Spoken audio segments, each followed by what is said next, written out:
नमस्कार। आप सभी विद्यार्थियों का हार्दिक स्वागत एवं अभिनंदन। साथियों, हम हमारे इस ऑनलाइन प्लेटफॉर्म की कक्षाओं को हम प्रारंभ कर चुके हैं और इसी क्रम में हमने प्रथम कक्षा में ये जाना कि किस प्रकार एक पाठ्यक्रम पर हमें एक श्रेष्ठ तरीके से एकदम परिपूरित होकर हमें उस पर विचार करना चाहिए। पाठ्यक्रम किसी भी विषय के अध्ययन की एक जान होता है। वो जीव है, वो आत्मा है। उसके संदर्भ में हम भली भांति अवगत हुए। अब उसके उपरांत आज मैंने पूर्व के वीडियो में भी आपको अवगत करा दिया था। आज हमारा जो अध्ययन प्रारंभ होगा वो हिंदी साहित्य के इतिहास से प्रारंभ होगा और इसी इतिहास के क्रम में आज की कक्षा है साथियों कि सबसे पहले हम शाब्दिक अर्थों पर विचार करेंगे। साथियों, आपके मस्तिष्क में इकाई योजना को लेकर एक सुस्पष्ट जो योजना है, चित्र आपके मस्तिष्क में रहना चाहिए। सबसे पहले हम हिंदी साहित्य के इतिहास को अध्ययन प्रारंभ करेंगे। जो विद्यार्थी पहली बार कक्षा ले रहे हैं या साहित्य के इतिहास का प्रथम बार अध्ययन करेंगे, वो सबसे पहले समझे कि हिंदी साहित्य के इतिहास में हिंदी साहित्य से संबंधित अब तक पूरी इस इतिहास श्रृंखला में जो कृतियां लिखी गई है उसी का ही सांगोपांग अध्ययन करना हिंदी साहित्य का अध्ययन है।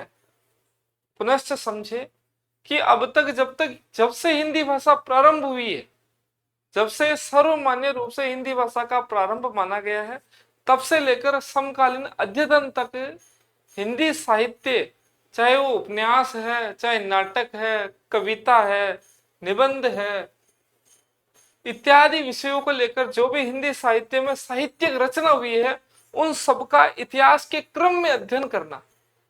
एक जो क्रम चला रहा है इतिहास का, जो काल क्रम चला रहा है, उसी काल क्रम में हम प्रवृत्ति मूलक और परंपरा, इन दोनों को दृष्टिकोणों को समन्वित करते हुए जब अध्ययन करते हैं तो यह है हिंदी साहित्य को पढ़ना। बहुत सारे विद्यार्थी गद्य एवं पद्य पाठ में और हिंदी साहित्य के इतिहास में अंतर सुस्पष्ट नहीं कर पाते हैं। तो आप समझे, यहाँ पर केवल कृतियां जो लिखी गई है, कब लिखा, किसने लिखा और उसके भीतर की जो विषय वस्तु, उसकी प्रवृत्तियां किस रूप में सामने आ रही, उसका अध्ययन साहित्य के इतिहास में करते हैं। और बहुत गहराई से एक पाठों का एक अलग विषय, वो साहित्य शास्त्र का विषय, वो गद्य एवं पद्य पाठ का विषय, उसको हम भिन्न रूप से अलग से देखते हैं, जो हमारे जो बिंदु निर्धारित है उसमें। तो पुनः आप समझे, हिंदी साहित्य के इतिहास में हिंदी साहित्य में रची जाने वाली सभी कृतियों का अध्ययन किया जाता है। अब हिंदी साहित्य की इस पूरी प्रक्रिया में बहुत ही गजब का एक विशिष्ट स्तर का परिवर्तन हम एक भिन्न भिन्न कालखंड में देखते हैं। एक सामान्य सी रूपरेखा में आपको अवगत करा रहा हूं कि उस समझ की दृष्टि से आप इसको समझे। उसके उपरांत हम लिखने की दृष्टिकोण से अपने मूल जो बिंदु है उसको प्रारंभ करेंगे। हिंदी साहित्य का इतिहास है। हिंदी साहित्य के अंदर भिन्न भिन्न समय में एक अलग प्रकार का एक दृष्टिकोण देखा गया।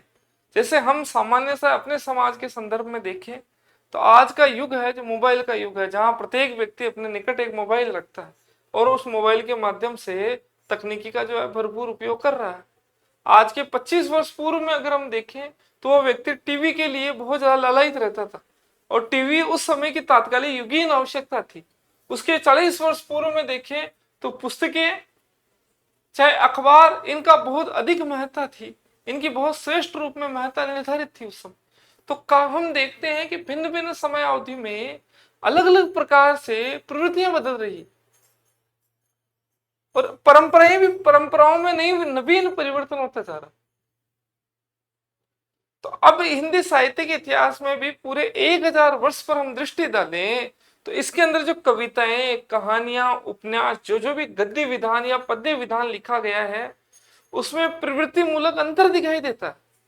परंपराएं एक नए रूप में सृजित होती रही। इन सभी का अध्ययन हम एक निश्चित कालखंड में हिंदी साहित्य को विभाजित करके फिर हम उसका अध्ययन करें, ताकि हमारे लिए चीजों को समझना और उसको याद करना, ये सभी प्रक्रिया एकदम सही और सरल और सहज तरीके से संपन्न। तो हिंदी साहित्य के इतिहास में जैसे 1000 ईस्वी में हिंदी साहित्य का इतिहास प्रारंभ हुआ तो उस समय हिंदी का एक उद्भव काल था, वो प्रारंभिक समय था।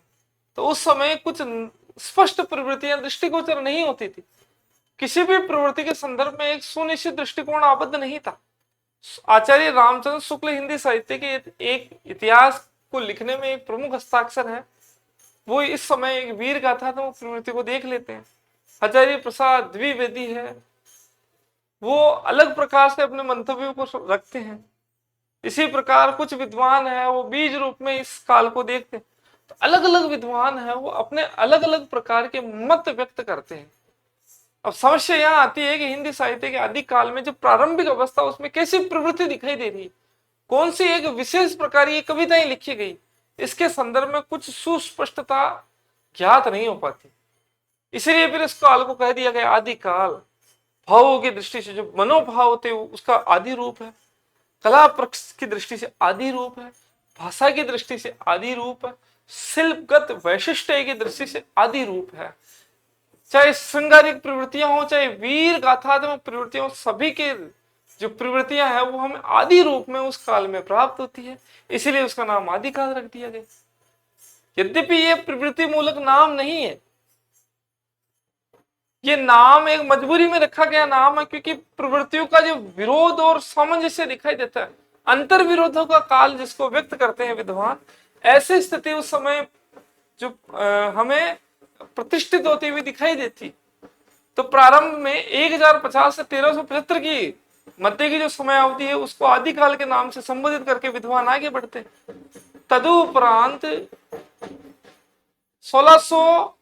1375 से लेकर 1700 के मध्य की जो कालावधि है, विक्रम संवत के मध्य, उसमें भक्ति की एक वेला है, उसका प्रवाह हमें दिखाई देता है। एक प्रवृत्ति है, वो भक्ति के रूप में उस समय उद्भूत होती हुई दिखाई देती है। उस काल का नाम भक्ति काल हो गया। उसके उपरांत रीति तत्वों पर अधिक ध्यान एकाग्र रहा कवियों का। तो 1700 से 1900 की जो विक्रम समय की समय अवधि है, उसको रीति काल के नाम से अभिहित किया गया। और तदुपरांत 1900 के बीच में बहुत सारे अलग अलग प्रकार के जो विषय वैविध्य है उनमें वृद्धि हुई, और फिर कालखंड का नाम आधुनिक काल हो गया। और इसमें अनेक प्रकार के परिवर्तन हम भिन्न भिन्न रूप से अध्ययन करेंगे। तो साथ ही ये एक एक एक एक पत्र है, एक दृष्टि है हिंदी साहित्य के संपूर्ण कालावधि पर, किस प्रकार हम देखते हैं उस कालावधि को। तो ये एक सामान्य से समझ है हिंदी साहित्य के इतिहास के संदर्भ में कैसे कैसे कार्य करता, ताकि एक चित्र बने कि वस्तुतः हिंदी साहित्य के इतिहास में हम पढ़ते क्या। अब हिंदी साहित्य के इतिहास को हम मूल मर्म के रूप में पढ़ना प्रारंभ करेंगे। सबसे पहला हमारा दृष्टिकोण जाएगा इन शब्दों के अर्थों। साथियों, पाठ्यक्रम बड़ा विस्तृत है, और पाठ्यक्रम को हमें जो मुख्य विशेषताएं और संपूर्ण जो तथ्य हैं उनको समेटते हुए सारी विशेष जो विषय वस्तु है उसको संपन्न करना है। तो हम अपने विषय को प्रारंभ करते हैं। आप सभी मेरे साथ में जुड़े हैं, उसके लिए मैं आभार व्यक्त करता हूं। और आपके इस अध्ययन में किसी भी प्रकार की कोई कमी नहीं होगी। जितने भी श्रेष्ठ से श्रेष्ठ जो विषय सामग्री उपलब्ध मैं करवा सकता हूं, उतना मैं आपको उपलब्ध कराऊंगा, आप निश्चिंत रहे। हिंदी साहित्य के इतिहास में सबसे पहले हम नाम पर विचार करते हैं, तभी मैंने एक बिंदु बनाया शाब्दिक अर्थ विवेचन। शब्दों पर विचार करेंगे, इसके अतिरिक्त हम भटकेंगे नहीं। शब्दों पर कैसे? सबसे पहले हम देखेंगे हिंदी का असल में अर्थ क्या है, साहित्य का अर्थ क्या है, फिर बाद में साहित्य का इतिहास क्या है। ऐसे करके हम हिंदी क्या है, साहित्य क्या है, इतिहास क्या है और साहित्य का इतिहास क्या है, ऐसे करके हम तीनों चारों दृष्टिकोणों पर अपनी दृष्टि आबद्ध करेंगे।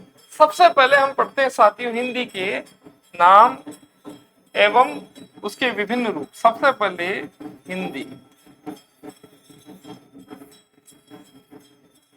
हिंदी नाम एवं विभिन्न रूप।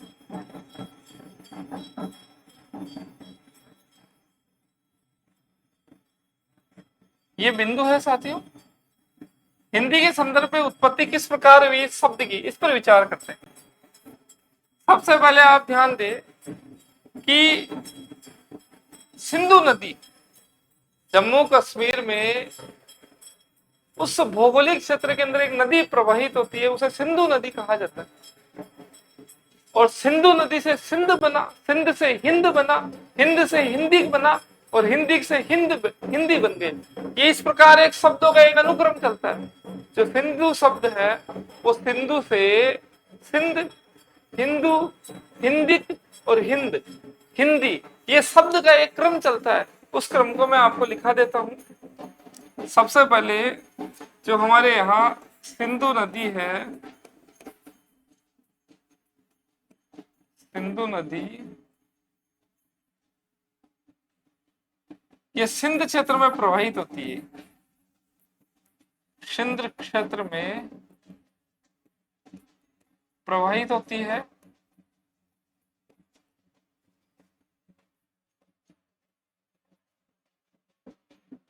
अब ये जो आप समझे साथियों, ये सिंधु शब्द है वो ईरान में जाकर हिंदू शब्द हो जाता है। ईरान में जाकर क्या हो जाता है साथियों? हिंदू। और फिर ये शब्द हो जाता है हिंद।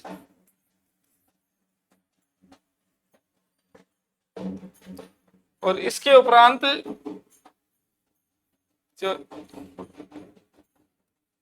हिंद है, इस हिंद का अर्थ हो गया सिंध प्रदेश।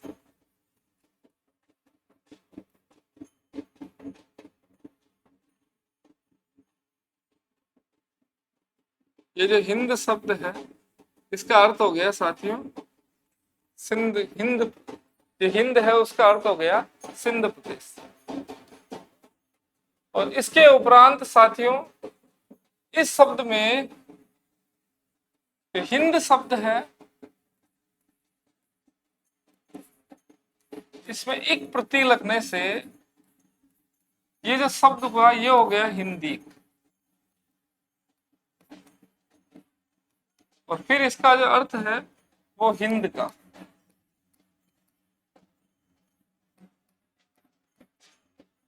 और इसी के आधार पर जो शब्द बना साथियों वो शब्द हो गया अपना हिंदी।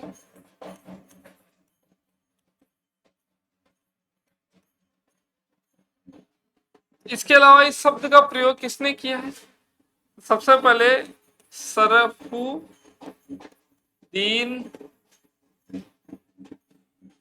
यजदी द्वारा जफरनामा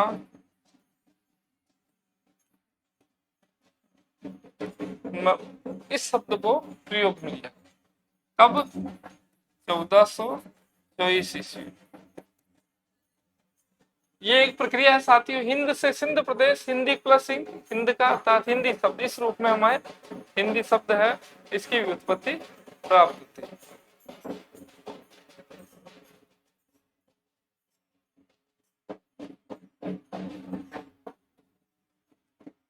हिंदी नाम के सिंधु नदी, सिंधु नदी किसे कहा जाता है? सिंध नदी के क्षेत्र को हिंदी का है। सिंध जो क्षेत्र है जहां पर जो नदी प्रवाहित होती है उसको सिंधु नदी कहा जाता है। ईरान में जब ये शब्द गया, ईरानी यहाँ पर आए और इन्हें शब्द को किस रूप में व्यक्त कर दिया? सिंधु नदी से हिंदू हो गया। और हिंदू से ये शब्द किस रूप में परिणत हुआ? हिंद में। और हिंद में जब एक प्रत्यय लगा तो ये हो गया हिंदी। और हिंदी का अर्थ होता है हिंद का। और इसी को ही परिवर्तित रूप में हमें हिंदी भाषा के रूप में हिंदी प्राप्त होती है। अब अगर इस शब्द के प्रयोग पर विचार करें साथियों तो सरफुद्दीन यजदी ने, जी हाँ साथियों, सरफुद्दीन यजदी ने 1424 के अंदर एक पुस्तक लिखी थी जफरनामा, उसके अंदर इस शब्द का प्रयोग किया था। ये हो गया साथियों अपने हिंदी। अब आज के समय में हिंदी किस रूप में प्रयुक्त होती है? हिंदी शब्द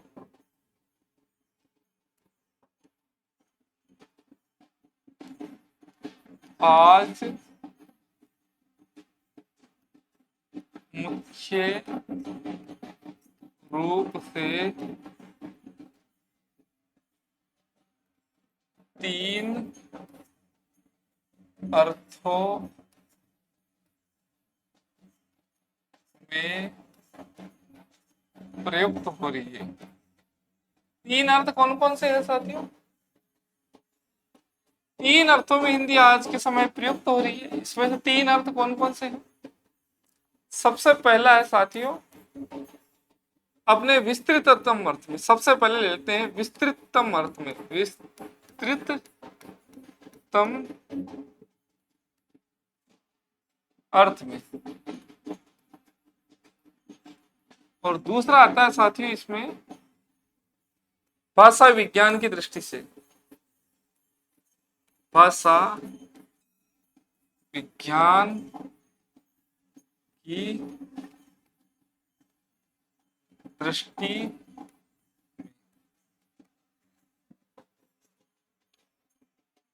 और तीसरा आता है साथियों अपने संकुचिततम अर्थ में। संकुचिततम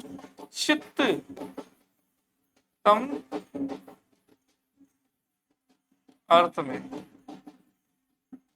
ये तीन अर्थों में हम हिंदी के संदर्भ में देखेंगे। डॉक्टर नगेंद्र ने अपने इतिहास ग्रंथ, हिंदी साहित्य के इतिहास ग्रंथ के जो प्रारंभिक पृष्ठों में इन तीनों स्वरूप का बहुत अच्छे से चित्रण किया है। आप चाहो तो ये जो सामग्री है हिंदी साहित्य का इतिहास डॉक्टर नगेंद्र से उद्धृत है, वहां से भी और अच्छे से देख सकते हैं। वैसे मैं सब चीजें लगभग लिखा रहा हूँ। तो ये अपने हिंदुस्तान के अंदर 17 जो बोलियां हैं उन बोलियों के क्षेत्र को सम्मिलित रूप से, बोलियों का क्षेत्र सम्मिलित रूप से साथियों ये अपने विस्तृत अर्थ में, विस्तृतम अर्थ में 17 बोलियां जहां बोली जाती है उस क्षेत्र को हिंदी बोला जाता है। 17 जो अपने बोलियां हैं उन सभी क्षेत्रों की जो वाणी है उसको हिंदी के नाम से जाना जाता है। भाषा विज्ञान की दृष्टि से जो पूर्वी हिंदी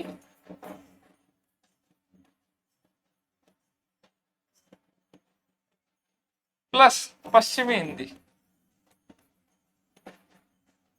पूर्वी हिंदी एवं पश्चिमी हिंदी,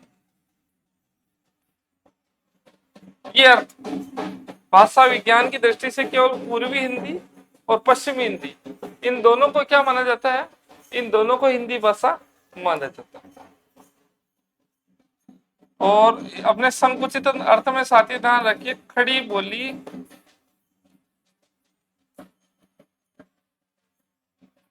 साहित्यक खड़ी बोली साहित्यक हिंदी जो प्रदेशों की सरकारी भाषा है,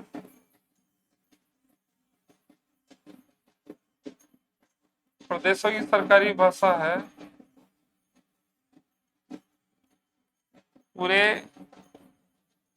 भारत की राजभाषा है।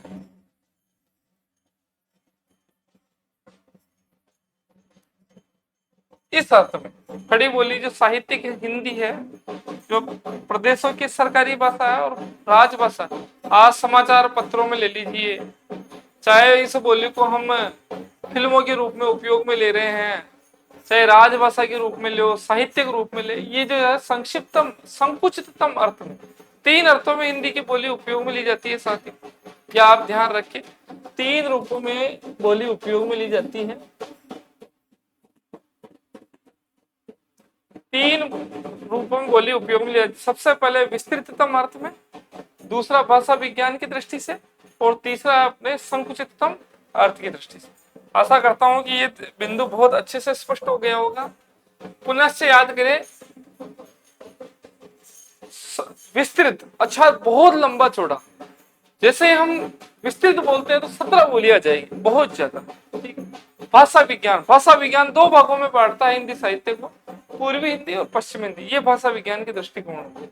और तीसरा हो गया संकुचित अर्थ में, जहां पर राजभाषा के रूप में हम हिंदी को काम में ले रहे हैं, जहां पत्र व्यवहार हो रहा है, समाचार पत्रों में उपयोग में ले रहे हैं उस रूप, यहाँ आदान प्रदान की संभावनाएं कम है, केवल राजकीय उपयोग के दृष्टिकोण से ये साहित्यिक हिंदी है वो सरकारी भाषा है और राजभाषा, इस रूप में हम इसको मानते हैं। तो एक तो हिंदी के संदर्भ में हमने अच्छे से देख लिया।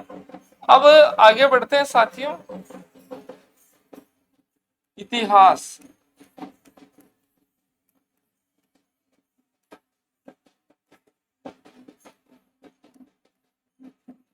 शब्द का अर्थ।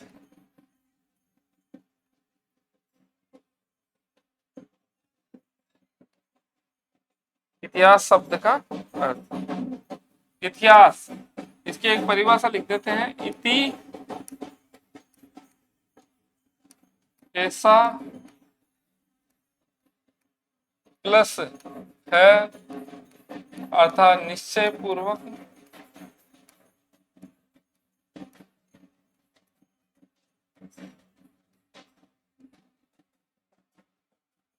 प्लस आस अर्थात हुआ।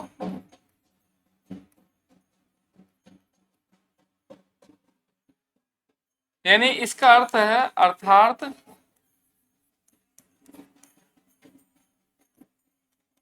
ऐसा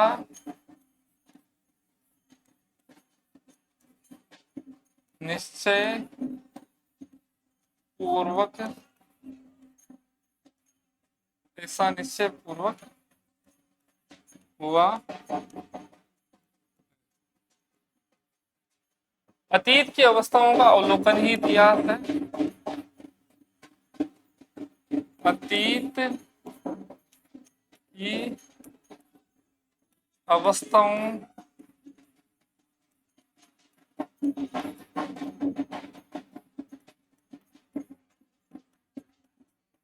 अवलोकन, अतीत की अवस्थाओं का अवलोकन ही इतिहास है।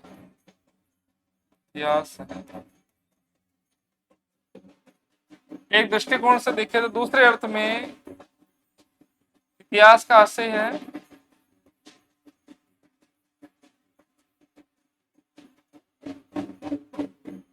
ऐसा ही था, ऐसा ही था या ऐसा ही हुआ। इसको एक बार समझ लेते हैं साथियों। आचार्य रामचंद्र शुक्ल जब हिंदी साहित्य के इतिहास की प्रस्तावना में ये परिभाषा देते हैं कि इति यानी ऐसा, है यानी निश्चय पूर्वक, आस यानी हुआ।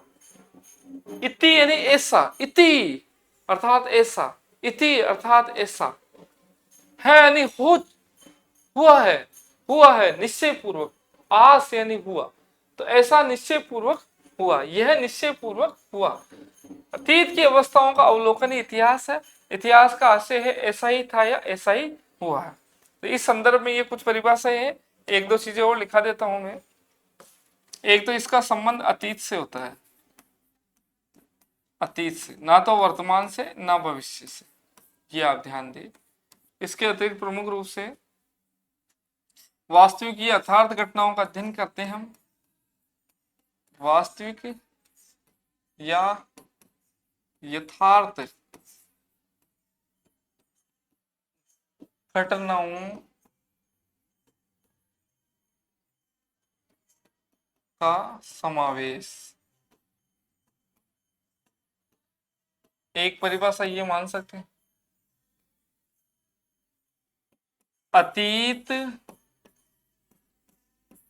के किसी भी तत्व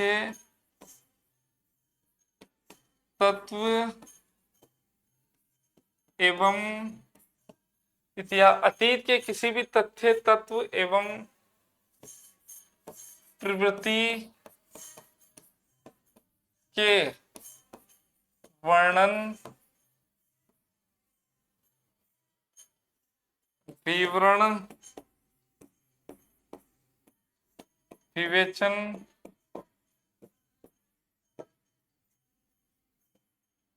और विश्लेषण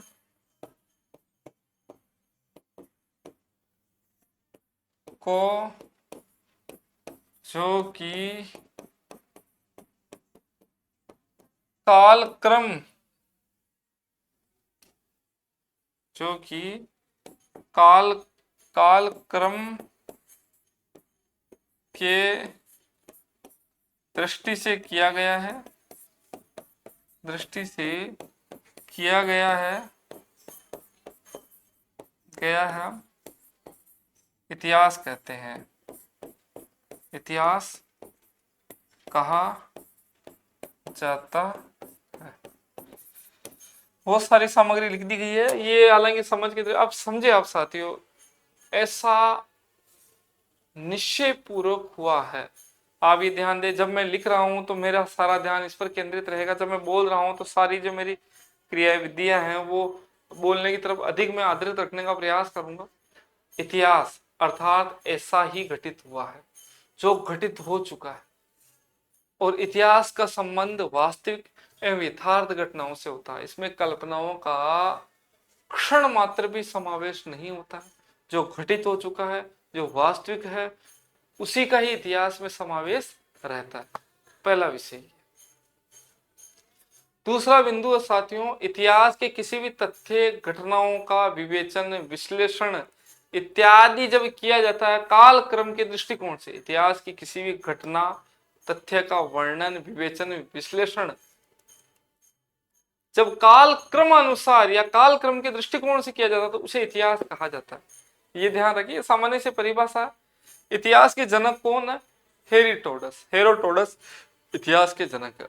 अब किसी विद्वान ने इतिहास की परिभाषा दी, उसको नहीं लिखना ना उसको याद करना है, क्योंकि अपना विषय है साहित्य का इतिहास। साहित्य के इतिहास की परिभाषा हम याद करेंगे, किंतु हम केवल इतिहास की परिभाषाओं से अपना काम नहीं पड़ता है। मत लिखना, आप कहीं से आपने पूर्व में पढ़ रखा हो तो कोई औचित्य नहीं है, ऐसे प्रश्न नहीं आते हैं। साहित्य का इतिहास पर परिभाषा आएगी, उस पर दृष्टि डाले।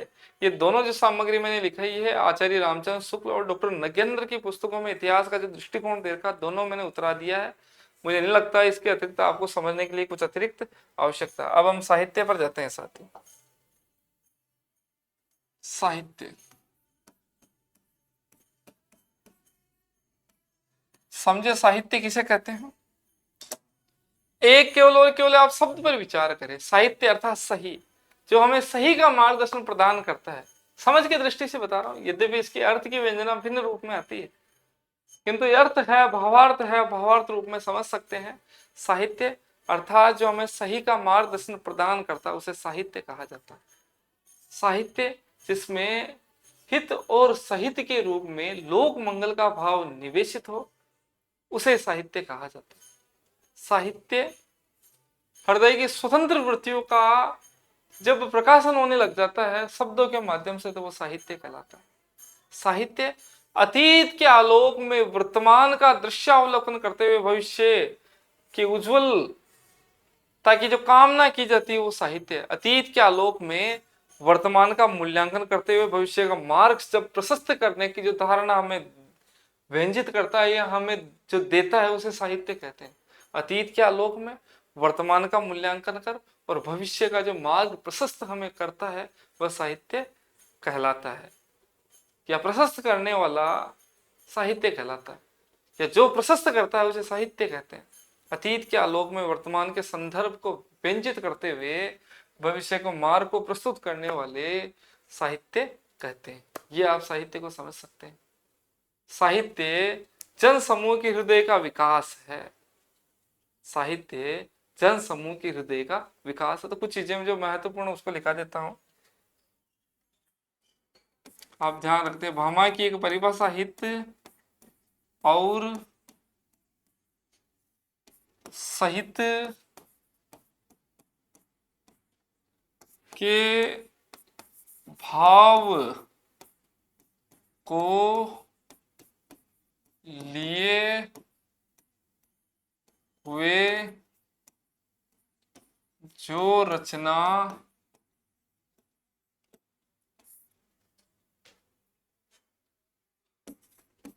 लोक मंगल के पक्ष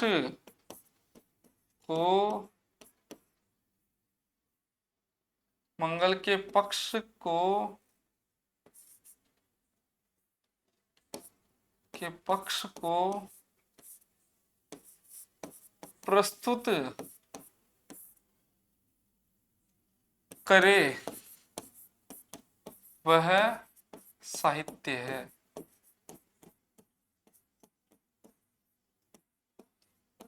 जब आप काव्य का लक्षण पढ़ेंगे, जब आगामी जब उच्चतर अध्ययन होगा आपका, तो काव्य लक्षण के अंदर भामा एक परिभाषा देते हैं, शब्दार्थो सहितम काव्य, ऐसा शब्द जिसमें हित और सहित के अर्थ का भाव निहित हो, उसे हम साहित्य कहते हैं। हित और सहित लोक मंगल की जो प्रतीति होती है, तो उसे साहित्य कहा जाता है। ये रचना है, उस रचना से हम किसी का मंगल होना चाहिए, खुद का मंगल हो, समाज का मंगल हो, तब वो साहित्य की श्रेणी में आएगा। अगर उससे मंगल का विधान नहीं होता है तो साहित्य नहीं है, की श्रेणी में नहीं आएगा। साहित्य की अनेक परिभाषा है साथियों। भाव का स्वतंत्र उद्रेक जब शब्दों के रूप में अपने आकार को प्राप्त कर लेता है तो वो साहित्य कहलाता है। कुछ भी बोल सकते हो। हृदय के स्वतंत्र, हृदय की स्वतंत्र भावनाएं जब काव्य में छप जाती है तो उसे साहित्य कहते हैं। जब शब्दों के रूप में परिणत हो जाती है, व्यंजित हो जाती है, एक बंधन में बंध जाती है, तो उसे साहित्य कहा जाता है। तो ये इसकी परिभाषा देख लेते हैं कुछ। साहित्य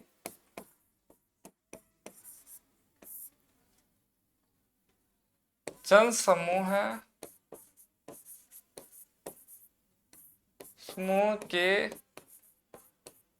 हृदय का विकास है। बाल कृष्ण भट्ट ऐसा कहते हैं साथी। और ये परिभाषा किसकी है? बाल कृष्ण भट्ट की।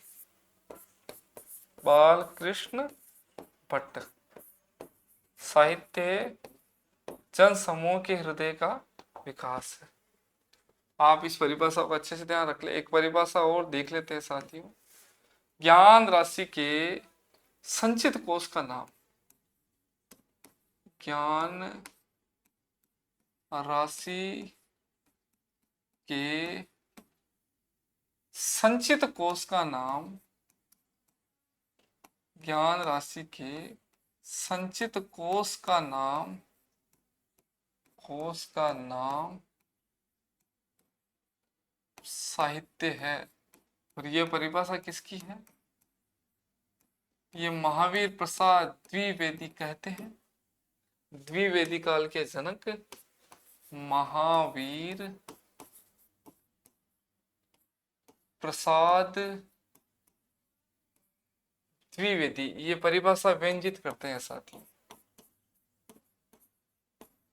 साहित्य जन समूह का के हृदय, जन समूह, लोगों की सबकी उमड़ती हुई भावनाएं जो भावों को व्यंजित करती है वो साहित्य है।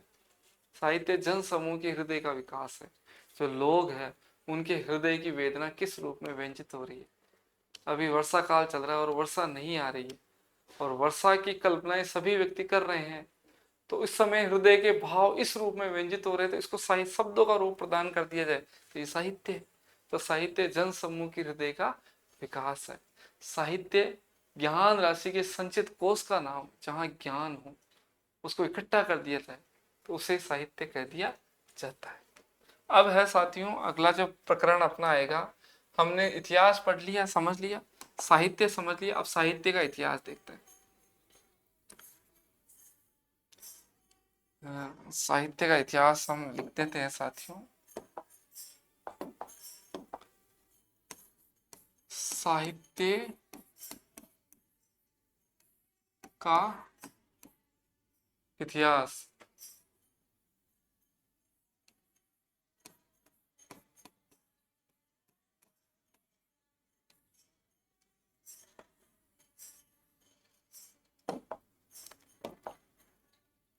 साथियों, इतिहास में हम मानवीय एवं प्राकृतिक घटनाओं का अध्ययन काल क्रमानुसार करते हैं। पुनश्च सुने, इतिहास में हम मानवीय एवं प्राकृतिक घटनाओं का अध्ययन काल क्रम अनुसार करते हैं। और साहित्य में हम साहित्यिक रचनाओं का अनुकरण या साहित्यिक रचनाओं का अध्ययन जब काल क्रमानुसार करते हैं तो इसे साहित्य का इतिहास कहा जाता है। इतिहास में हम प्राकृतिक एवं मानवीय घटनाओं का अध्ययन काल क्रमानुसार करते हैं तो ये इतिहास कहलाता है। और जब साहित्यिक रचनाओं का अध्ययन हम काल क्रमानुसार करते हैं तो ये साहित्य का इतिहास कहलाता है। साहित्य का इतिहास विशिष्ट व्यक्तियों की विशिष्ट क्रियाओं का द्योतक है। विशिष्ट व्यक्ति अर्थात जिनको जो ऐसे विशेष घटनाएं कर रहे हैं, विशिष्ट व्यक्तियों की विशिष्ट क्रियाएं, कुछ ऐसी क्रियाएं हो अलग प्रकार से हो। अब इसका आशय ऐसा नहीं है कि विशिष्ट व्यक्तियों की विशिष्ट क्रिया का आशय ये कदापि नहीं है कि विशिष्ट व्यक्ति अर्थात जो सम्भ्रांत व्यक्ति है वो नहीं है। विशिष्ट व्यक्ति अर्थात जो गरीब व्यक्ति है वो अपने गरीबी को मिटाने के लिए एक अथक प्रयास कर रहा है, तो व्यक्ति गरीब है किंतु वो विशिष्ट है। एक रिक्शा चालक है और वो रिक्शा चला रहा, भरी धूप की दोपहरी के अंदर वो रिक्शा चलाने का कार्य कर रहा है। यद्यपि वो गरीब है, वो अपनी किस्मत से लोहा लेने का कार्य कर रहा है, वो परिश्रम पर विश्वास कर रहा है। चूंकि वो सामान्य व्यक्ति है, लघु मानव है, तथापि वो विशिष्ट व्यक्ति है, उसकी क्रियाएं विशेष है, उन क्रियाओं का प्रभाव अलग रूप से व्यंजित हो रहा है। तो ये विशिष्ट व्यक्ति की विशिष्ट क्रिया ही साहित्य का द्योतक है। तो ये हो गया साथियों। तो इसके संदर्भ में हम लिख लेते हैं साहित्य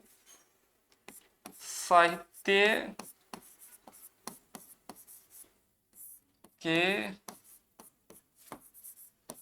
इतिहास। साहित्य के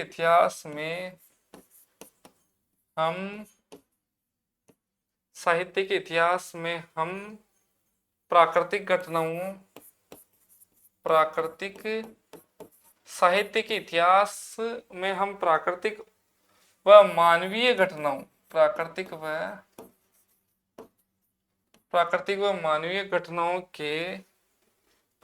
व मानवीय घटनाओं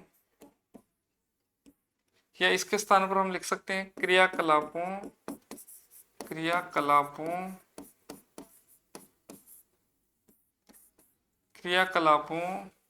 के स्थान पर साहित्य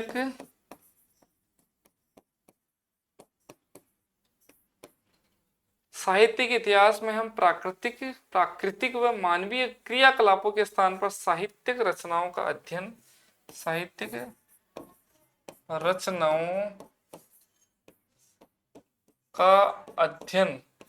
काल क्रमानुसार या ऐतिहासिक दृष्टि से करते हैं। अध्ययन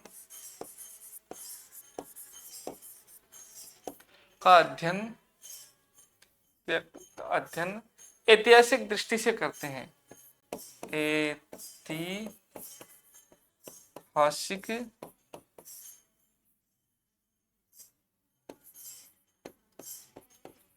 दृष्टि से करते हैं। पुनश्च आप समझ सकते हैं साथियों, इस परिभाषा को काफी महत्वपूर्ण है। डॉक्टर नगेंद्र अपने इतिहास ग्रंथ में भूमिका, ध्यान रखिए, डॉक्टर नगेंद्र ने ही हिंदी साहित्य के इतिहास का जो संपादन किया उसकी भूमिका लिखने का कार्य उन्होंने स्वयं ही किया है। साहित्य के इतिहास में हम प्राकृतिक व मानवीय क्रियाकलापों के स्थान पर साहित्यिक रचनाओं का अध्ययन ऐतिहासिक दृष्टि से करते हैं। इसके बाद में जो मैंने एक विषय और बताया था आपको, उसको मैं लिखा देता हूं।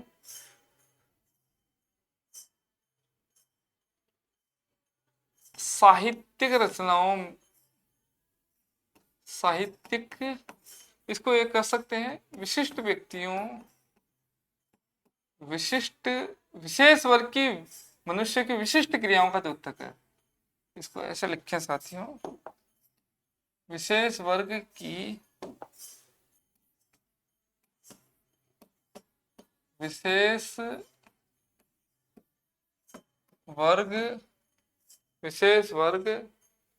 के मनुष्यों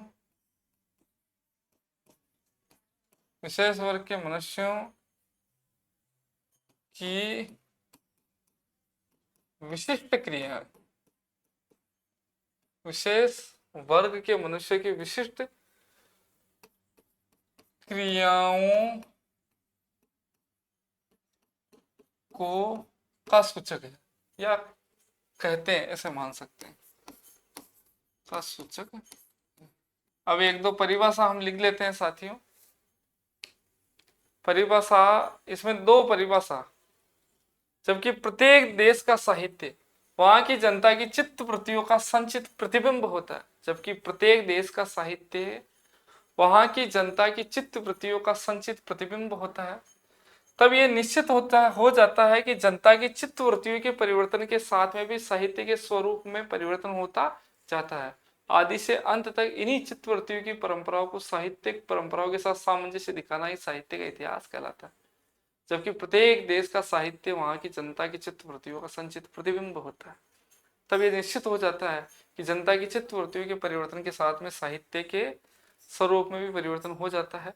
आदि से अंत तक इन्हीं चित्त वृत्तियों की परंपरा को साहित्यिक परंपरा के साथ सामंजस्य दिखाना ही साहित्य का इतिहास कहलाता है। आचार्य रामचंद्र शुक्ल अपने हिंदी साहित्य के इतिहास के आमुख में ये परिभाषा लिखते हैं और बहुत श्रेष्ठ और सबसे महनीय परिभाषा इसको लिख लेते हैं। शुक्लानुसार, शुक्ला, ये बहुत महत्वपूर्ण परिभाषा, आप साथियों इसको बहुत अच्छे से इसी रूप में याद कर लें। जबकि प्रत्येक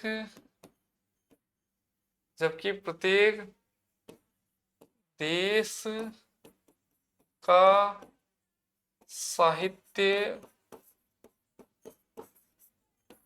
कि प्रत्येक देश का साहित्य वहां की जनता की चित्त वृत्ति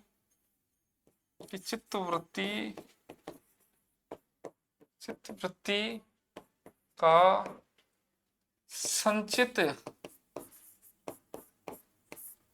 प्रतिबिंब होता है, प्रतिबिंब होता है। तब यह निश्चित है, तब यह निश्चित है, तब यह निश्चित है कि जनता की चित्त वृत्ति के परिवर्तन के साथ, तब यह निश्चित है कि जनता की चित्त वृत्ति, जनता की चित्त वृत्ति के परिवर्तन के जनता की चित्त वृत्ति के परिवर्तन के साथ साथ साहित्य के स्वरूप में भी परिवर्तन होता चला जाता है। साथ साथ साहित्य के स्वरूप में भी परिवर्तन होता चला जाता है। ये आगे इसी रूप में थोड़ा सा नीचे जगह होती है, यहाँ चला जाता है ताकि ये एक में ही पूरी हो जाए। चला जाता है। आदि से अंत तक, आदि से अंत तक, आदि से अंत तक इन्हीं चित्त वृत्तियों, आदि से अंत तक इन्हीं चित्त वृत्तियों की परंपरा को परखते हुए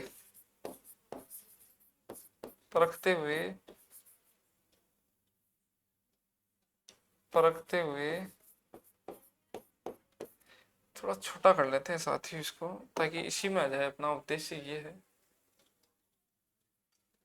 परखते हुए, आदि से अंत तक इन्हीं चित्तवृत्तियों की परंपरा को परखते हुए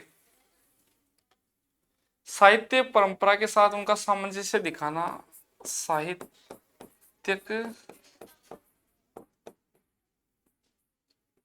साहित्यिक परंपरा के साथ उनका सामंजस्य दिखाना, साहित्यिक परंपरा के साथ उनका सामंजस्य दिखाना साहित्य का इतिहास कहलाता है। दिखाना साहित्य का इतिहास, साहित्य का इतिहास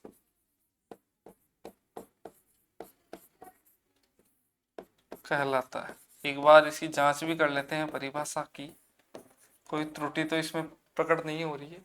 जबकि प्रत्येक देश का साहित्य वहां की जनता की चित्तवृत्ति का संचित प्रतिबिंब होता है, तब यह निश्चित है कि जनता की चित्तवृत्ति के परिवर्तन के साथ साथ साहित्य के स्वरूप में भी परिवर्तन होता चला जाता है। आदि से अंत तक इन्हीं चित्तवृत्तियों की परंपरा को परखते हुए साहित्यिक परंपरा के साथ उनका सामंजस्य दिखाना ही साहित्य का इतिहास कहलाता है। ये महत्वपूर्ण परिभाषा संपन्न हुई। इसके उपरांत हम राम स्वरूप चतुर्वेदी की परंपरा ले लेते हैं, एक परिभाषा ले लेते हैं। राम स्वरूप चतुर्वेदी इस बाबत क्या कहते हैं?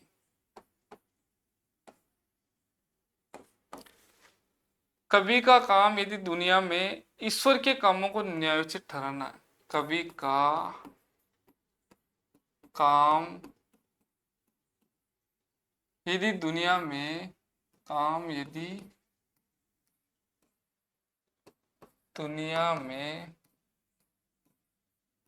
कवि का काम यदि दुनिया में ईश्वर के कामों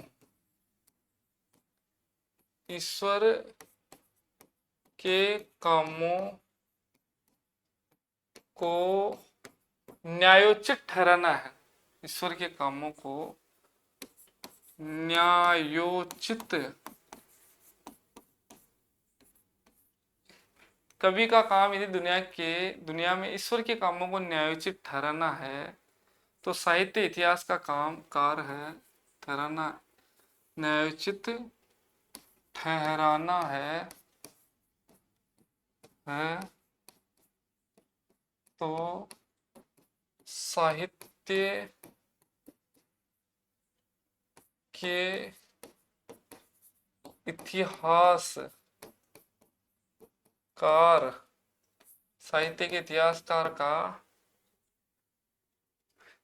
के इतिहासकार का काम है कि कवि के कामों को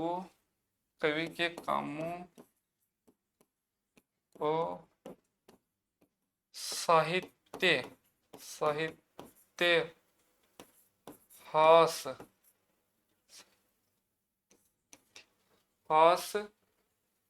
की विकास प्रक्रिया, इतिहास की विकास प्रक्रिया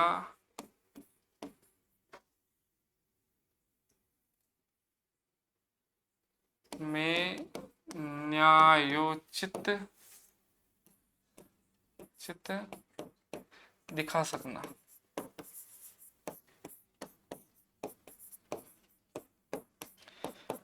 ये परिभाषा आ सकती है हिंदी साहित्य का संवेदनाओं का विकास, इनकी पुस्तक है। कवि एक काम करता है, वो ईश्वर के कामों को न्यायोचित ठहराता है। कवि क्या करता है? ईश्वर के जो काम है उसको न्यायोचित ठहराता है, उन्होंने काम किया वो सही किया, उनकी सृष्टि की रचना बहुत सही। अब साहित्य का इतिहासकार क्या करता है?